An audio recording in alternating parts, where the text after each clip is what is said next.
Welcome to the Playing with Power podcast, the podcast where we talk about all things CEDH, EDH, and Magic the Gathering.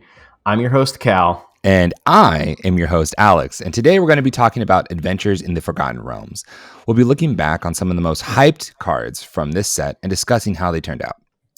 But before we go any further, I wanted to talk quickly about our sponsors. They are TCG Player, Dragon Shield, and Patreon. If you're looking to get cards and not going to your local game store, give TCG Player a try for the best prices on the internet. When you receive them, make sure to protect them with Dragon Shield accessories, just like Playing with Power does with our own personal collections. After that, take those cards for a spin during our webcam leagues, tournaments, and Patreon days over on Patreon. You get all kinds of benefits for your direct support. Finally, our merchandise store is back. We didn't like the quality of our last store, so we did some research and found a great new provider. The merchandise is much better in our opinion, and we are adding new designs all the time. Check out the podcast description for links to everything mentioned today.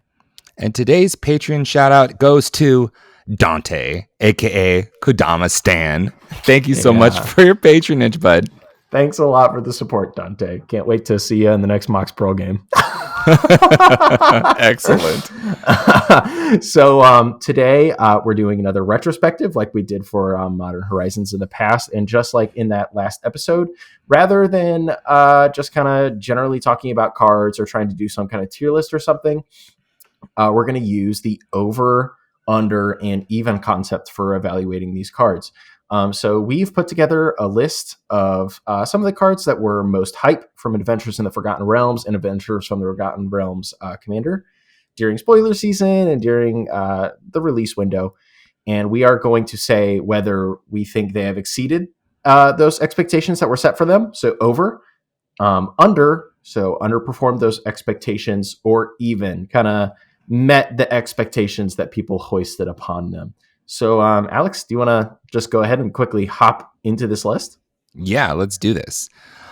This set was really interesting. I really liked this entire concept. By the way, I'm a big fan of how much we've dove into the D&D realm, and so seeing so many cool cards come out of this, and some of the cards that we continue to see that are affected by dungeons has been really, really cool.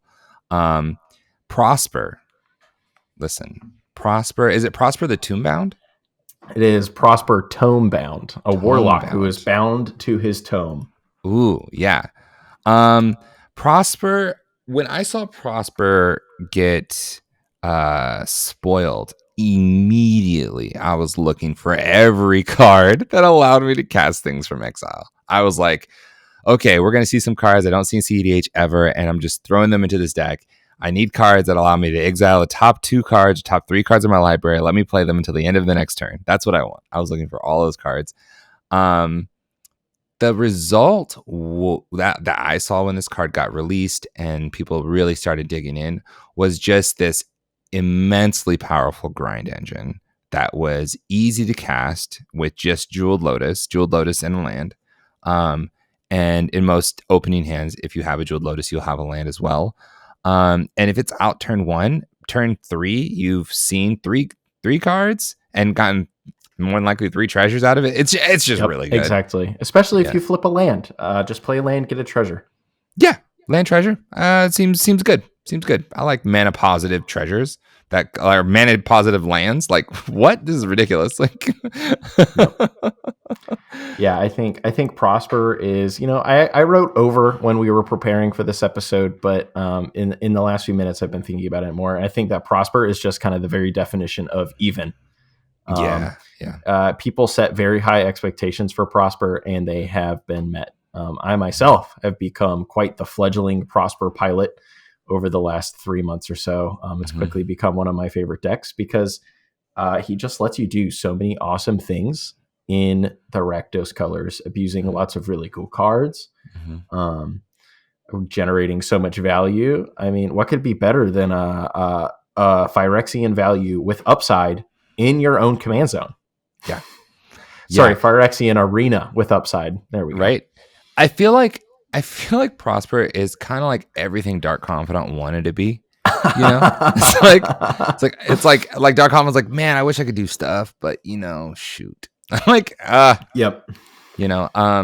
And I gave it even as well. I think this card performed up to the hype that it got. I don't think I honestly don't think it overshot anything. I don't think it's under utilized. I think it's exactly where it needs to be. Mm-hmm. And I'm really glad I see it. It's a much more mid-range deck that I'm seeing. Mm-hmm. I'm not seeing turn one wins out of Prosper very often. It's definitely not very much of a Turbo Nos deck. I think people really tried to make it a Turbo Nos deck to begin with, and then over time, some people like Gus and Phoenix have done a lot of work on Impulsive Prosper and have really just said, wait a second, we can maximize this value engine. We don't even play Ad Nos anymore. Yeah, exactly.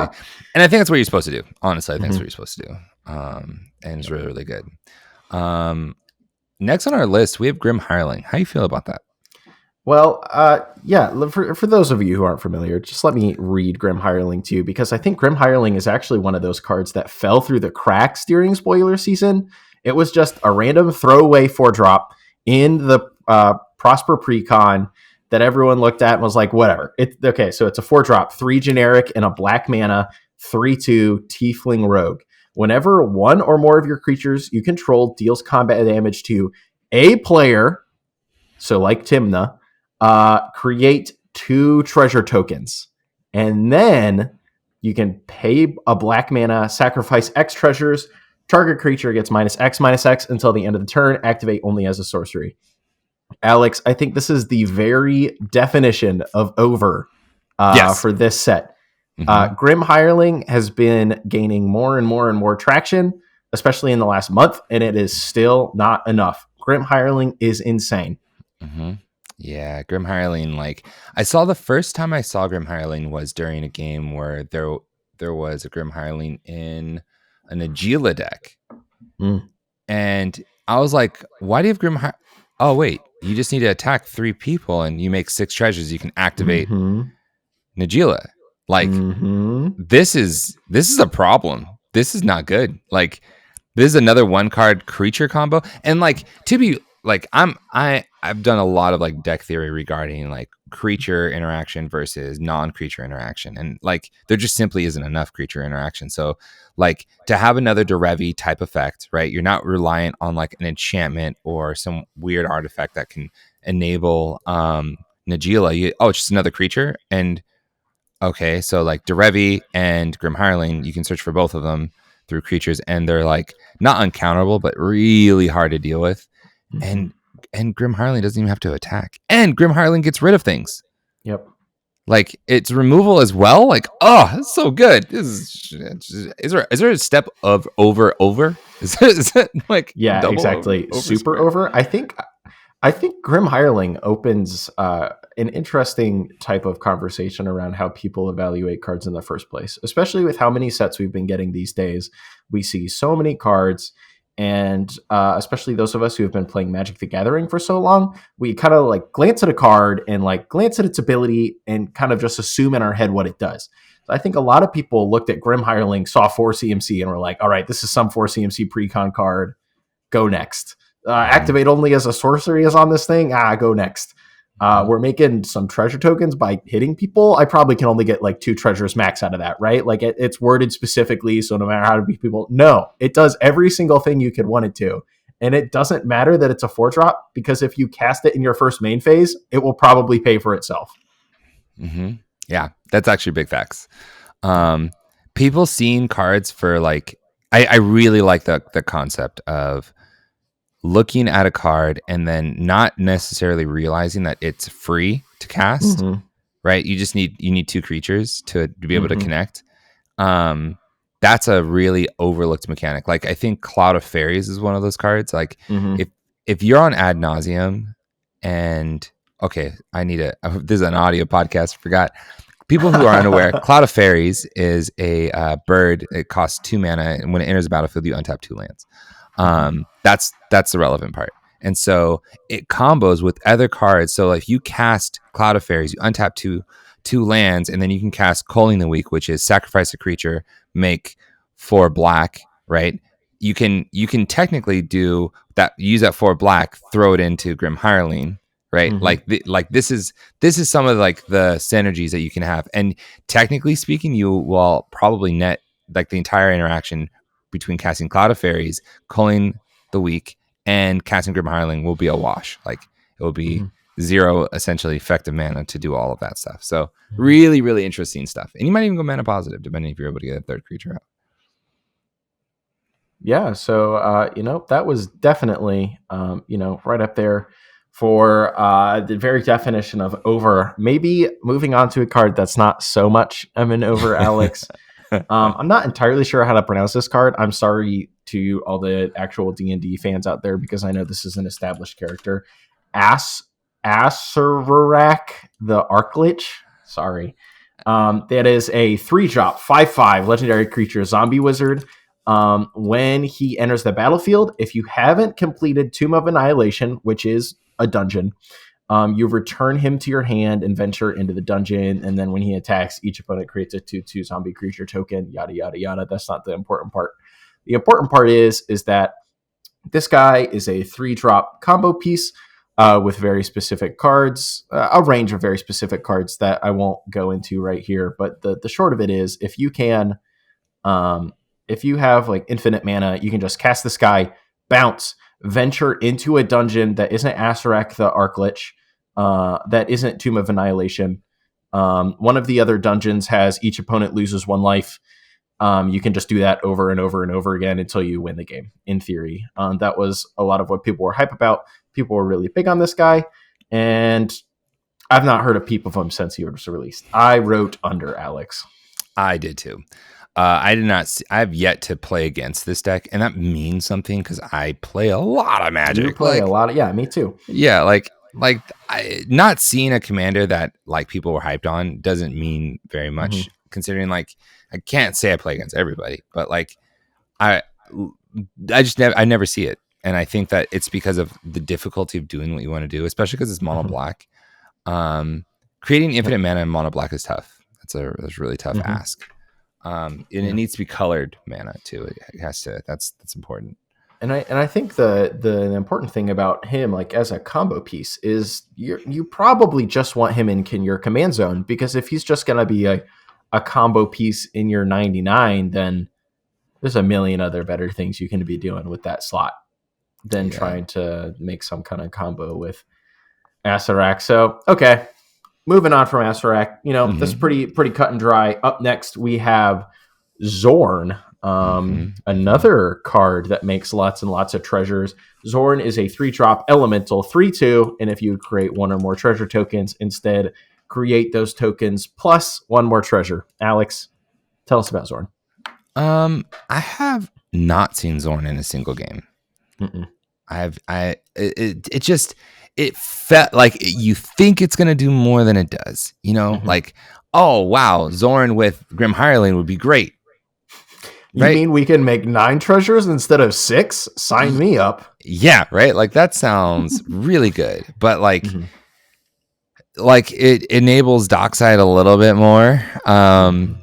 It's just not that great, honestly. It wasn't that great. And I was kind of bummed because I love the idea of making more treasures as a person who is a Dockside supporter. Yeah. What about you? I have it as an under. Same as you. If you're just looking at it at face value, it seems like this could do a lot for you. All my treasure producers produce 1 more. Wow. But if you go back to what we were saying about earlier, what makes Grim Hireling so good is Grim Hireling can pay for itself the same turn it is played. Xorn, even as a 3-drop, is not paying for itself until you have made treasures 3 different times. Xorn is not a treasure doubler. He just gives you +1 treasure. So like, sure, maybe it's playable in Prosper deck where you're going to be making a treasure every turn and you can turn that into 2. The kicker is, I think, in a lot of our CEDH games that we're playing, we don't actually need that extra treasure. Like, our decks are lean and mean, and even just getting 2 treasure or whatever off one of our treasure producers that makes 2 treasure, like, that's probably enough. There's probably not enough of a difference in between 2 and 3 treasure or 3 and 4 treasure to actually make this guy worth your time in casting it. So big under from me. Under, man. Under. That's what an under. Yeah, an under. We had an over. Do we have any even? Is that on our scale today? We might see it. We might see it. It might happen. The next one we have Oswald Fiddlebender, my guy. I had this as even. Oswald's great. I like Oswald. There is a brewer. His name's Deke Mania, who brewed some Oswald, and I was just over the moon with his build because it's such a funky commander. Like, he does weird things. He wins in a weird way. Have you seen the WinCon in Oswald decks? I have not. Yeah, I believe is Goblin Cannon. I think that's the. While Alex looks this up, just for reference, because this is an audio podcast, Oswald Fiddlebender is a 2-drop 2/2 Gnome Artificer. If you're familiar with the card Birthing Pod, he's pretty much Birthing Pod, except for artifacts. You pay 1, tap him, sacrifice an artifact, search your library for an artifact card with mana value equal to 1 plus the sacrifice artifact's mana value, putting it onto the battlefield, and then shuffling. Unfortunately, you can activate only as a sorcery, but still plenty good all on its own. Exactly. And so you use Oswald to chain your way up all the way to Goblin Cannon, which is a 4-drop. It's an artifact. It says pay 2 colorless. Goblin Cannon deals 1 damage to target creature or player. Sacrifice Goblin Cannon. And you might ask yourself, how does this win? You have to sacrifice it. Well, the activation is the 2 colorless, and then the remainder of the text is its effect. So you can hold priority, put it on the stack a billion times, and ping everyone down, and then Goblin Cannon will sacrifice, but that doesn't matter because you still have all the other activations on the stack. Reminds me of the old Phyrexian Dreadnought winning days. Yes. Not Phyrexian Dreadnought. Is it Phyrexian Dreadnought? Is that the one where if it gets a 7 power, you have to bury it? You can 12. blow people up with Gerard. Oh. Ooh, Never mind. It's not Phyrexian Dreadnought. It's something else. So for me, I play Phyrexian Dreadnought in Sylvala, and I'm like, yes, you were correct. Phyrexian Dreadnought. Go. Yeah. No, I was thinking of a different card entirely. Fair. Yeah, so Oswald Fiddlebender, I think it's even for sure. Yeah, I put down Oswald Fiddlebender as even because, like, I think not to say tier lists or anything, but I think Fiddlebender has really just like slotted into that role that a lot of people predicted he was, where like he's a very good like combo enabler, but he's like pretty fragile, right? You have to untap with him to activate his ability. He's a 2/2, so he dies to a stiff breeze. You have to untap with him. He is fairly disruptible. Like his lines are fairly disruptible and all that kind of stuff. But especially if all your opponents are greedy, you can just get there. And people saw that, and that was their evaluation, and that is where we have ended up. Yeah. And honestly, I have seen Fiddlebender go off before, and it is very cool. I love it. Brutal. And honestly, it is one of those decks that does seem to me like a year from now, kind of almost like Krakashima was like a year ago, where it is like maybe like 1 or 2 random cards away from suddenly being like tier 1.5. Yeah. I think that's the correct evaluation, honestly. Yeah. So what do we have next, man? We got Minsc, Beloved Ranger. Let me read that one to you really quick as well. Minsc Beloved Ranger, an old Naya legendary, costs a red, a blue, a red, a green, and a white. Legendary creature, human ranger, 3/3. When Minsc Beloved Ranger enters the battlefield, create Boo, a legendary 1/1 red hamster creature token with trample and haste. And then you can pay X. Until end of the turn, target creature you control has base power and toughness XX and becomes a giant in addition to its other types. Activate only as a sorcery. I am just going to say right now, I am over. Alex, you are over. Why are you over? Because it's ridiculous. It's so good. Minsc is so nuts. So for the people at home, the mechanic of Minsc being able to activate and give a creature like +X+X, or make It's the not base X, yeah. toughness. Sorry, base It sets toughness their base power. power and Yeah, toughness. Yeah. to XX is really good if you think about like, oh, I want to make infinite mana. But it's even better because it's a sack outlet, and it allows you to play Hulk. It allows you, Protein Hulk. Mhm. It allows you to also play all your like stacks, like all of your creature stacks pieces. And then when you want to win, you can sack all of your creature stacks pieces to Minsc, and then feel like the chains are obliterated, and you can go off and do your own thing. And that is Mhm. just so absolutely bonkers. Like, Mhm. it's annoying. It's just so annoying. Yeah, and like I have Minsc as over because when Minsc was revealed, I think a lot of people were wrapped up more in the it makes a hamster token. That's a lot of fun, and wow, here's Minsc, beloved in is in his name for a reason. Like he's one of the most popular characters in the Drizzt novels that have been going on for forever and forever. Mm-hmm. But I've been very happy to see the Minsc deck come together because it is one of those decks that does feel fairly unique in comparison to a lot of other decks that have come along. It's nice to see a Naya commander deck based on a sack outlet in the commander that lets you do all those things that you were saying. Yeah, let's play creature stacks, and then whenever we need to go off, boom, we can blow them up. Put our Protein Hulk into play, boom, we can kill it. Go get our combo, boom, boom, boom, boom, win. Yeah, big time over from me. I haven't played Minsc or played against Minsc yet, but I've loved seeing people work on it. I would love to play against it or play with it someday. And past that, those are a lot of the big ones. I just tossed a few more cards onto the end here. Mm-hmm. Um, Yeah. this one, Unexpected Windfall.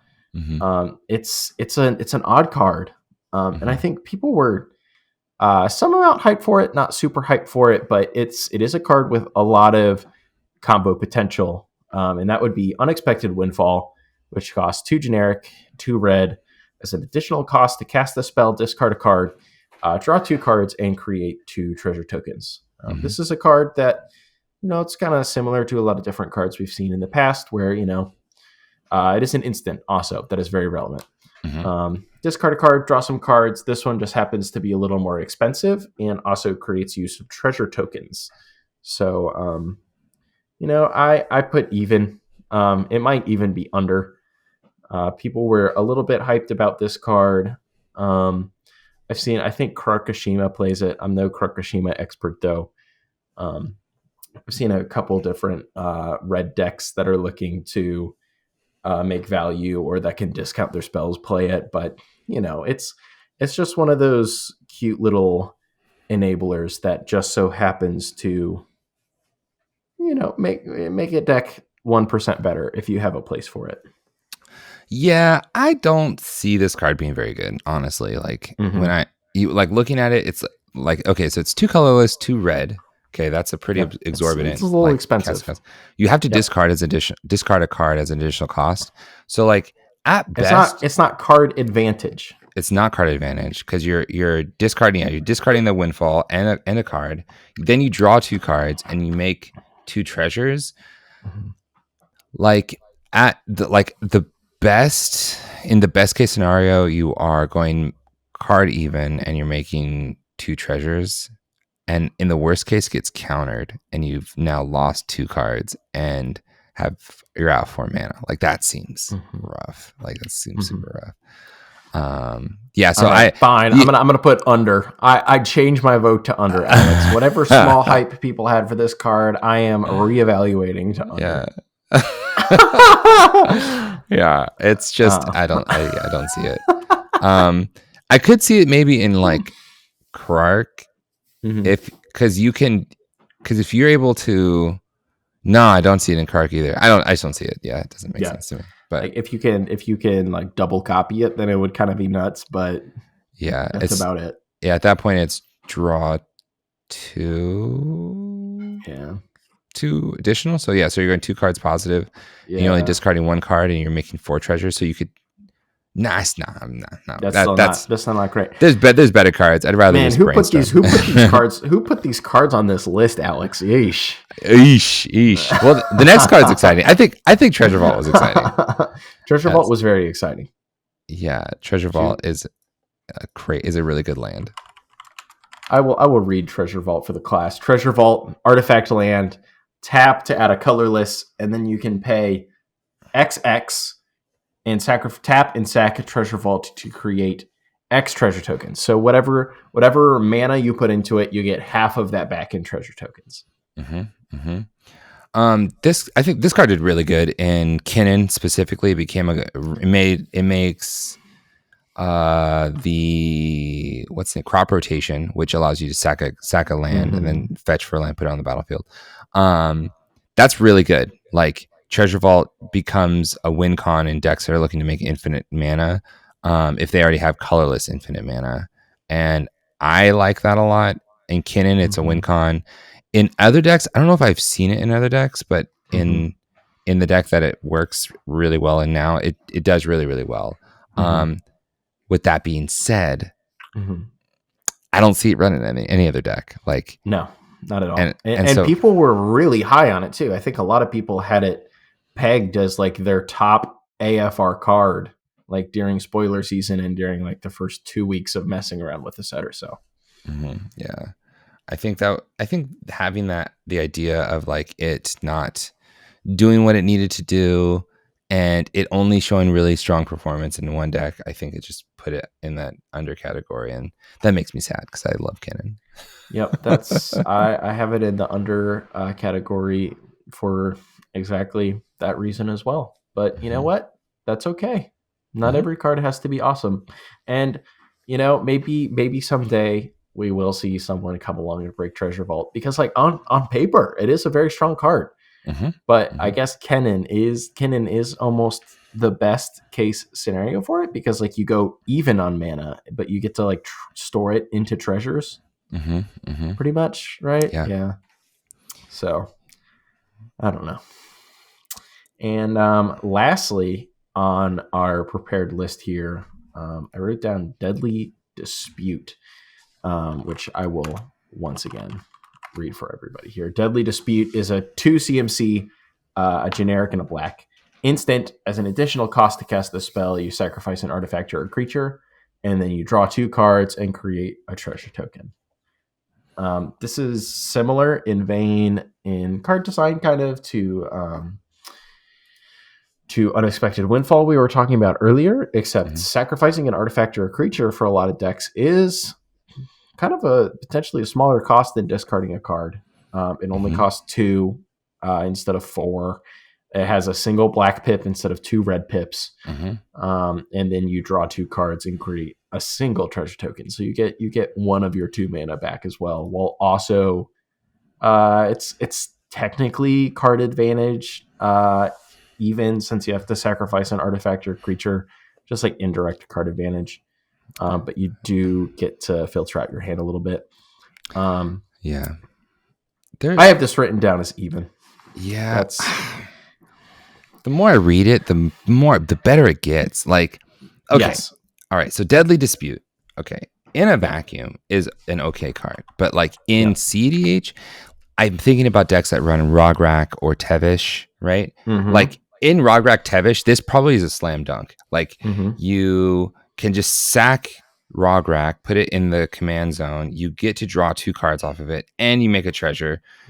That seems really good. That seems really, really good. I really like this. I haven't seen it very much. No. I feel like this is one of those things that people have to play it to see the value of it. Yeah. Pick it up over time, perhaps. Yeah. If it's good enough. If it's good enough. It's a big if. Yeah. And I think even's fair here.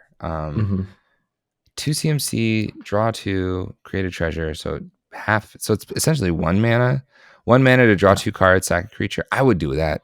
Every time. Like how would you say? I think this is like in the same kind of like Roger Tevesh situation. How would you think this card compares to Plumb the Forbidden, which is also 2 CMC, a black and a generic, instant.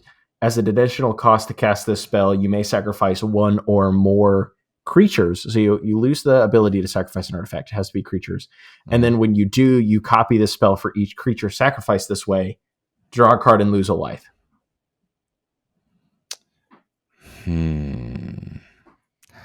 I think that is a different card. Like, yeah, and that sounds silly because it is. No, technically, I totally get what you mean. But like, yeah, like I think that is doing something that's in like also good. I think that you should also think about running that card too. That seems really good. The fact that you can sacrifice more than one creature is like a little irrelevant because very seldomly are you going to have like a ton of creatures you want to. Yeah, unless you have sacrifice? Like a pile of thralls specifically with Tevishot. With Tevishot. Yes. In the case of having Tevish Rograk, then Plumb the Forbidden seems like a better card because you can draw 3 cards. Yeah. Draw 3 cards, lose 3 life versus draw 2 cards and make a treasure. But actually, no, it's not better. No. Deadly Dispute's better in this case. Because I'm thinking about it now because like if specifically in the case of Rograk Tevish, Tevish allows you to sacrifice a creature, draw 2 cards. So if you draw more than 1 card with Plumb the Forbidden, then you are effectively losing out on 4 cards. Yeah, losing out on Tevish stock cards. Right. Yeah, right. 5 cards. You get 3 cards from Plumb versus the 6 cards you get from Tevish, so you lose 3 cards. Yeah. No, Deadly Dispute is a better card in this case. So, but I do think that's a really interesting card. I think people who are on Plumb the Forbidden or who are thinking about Plumb the Forbidden should think about cards like Najeela. Like or like other like token generator decks. Like if you're on Tana, that might be another card. Tana is a red-green partner commander that makes elf creature tokens. For my audio listeners. Yeah, for our audio listeners, it makes tokens. Yes, it makes tokens. But yeah, I think those are fair valuations of the cards that we have reviewed over so far. Yeah, that makes a lot of sense. Yeah. So that's the end of the list that I and we put together for cards. Do you have any other cards that just spring to mind from Adventures in the Forgotten Realm, Alex? From Adventures from the Forgotten Realm. Oh man, that was a really interesting set, honestly. Yeah, it was a very cool set. I don't know if it was the most powerful set in Magic the Gathering history. I do know one more card that actually just popped to mind. Paladin class. Ooh, Paladin class. Which was something, and Portable Hull, which are 2 more cards that just popped to mind that I know people have gotten some amount of play out of. I don't think we need to do over under or anything, but those are both, some interesting white cards, which again are always welcome in CEDH in my opinion. Always could use some more cool white cards that aren't Winota specific. Paladin class, it's one of the classes, so it operates a little weirdly. It's a single white mana enchantment. When it comes down, spells your opponents cast during your turn cost 1 more to cast. So, a little bit of a staxing effect on your opponent. You can pay 3 and level up. Creatures you control get +1/+1, and then the last one is not relevant. So Paladin class, I know, has been seeing a little bit of play in some random white CEDH decks. I don't remember exactly which ones. I asked some people about CEDH cards that they were happy about on Twitter today, and that one came up more than once, which I was kind of surprised by. Yeah. I think Paladin class is pretty good. I've seen it in Second Sevens. What's the name of her?